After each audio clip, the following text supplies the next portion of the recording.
इस्लामाबाद की district and session court में वज़ीर आला खैबर पख्तूनख्वा अली अमीन गंडापुर के खिलाफ शराब और असलहा बरामदगी केस की समाअत हुई। अदालत ने अली अमीन गंडापुर के पेश न होने पर उनके वारंट गिरफ्तारी बरकरार रखे हैं। हम बात करेंगे डॉन न्यूज़ के रिपोर्टर ताहिर नसीर से। ताहिर, अदालती कार्रवाई का अहवाल हम तक पहुँचाइए।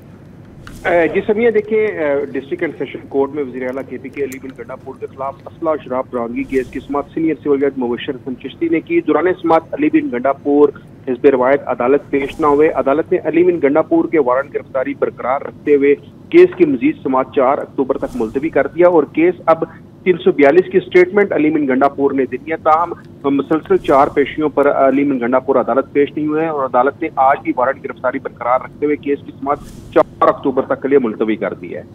बहुत शुक्रिया, आप हमें अपडेट कर रहे थे।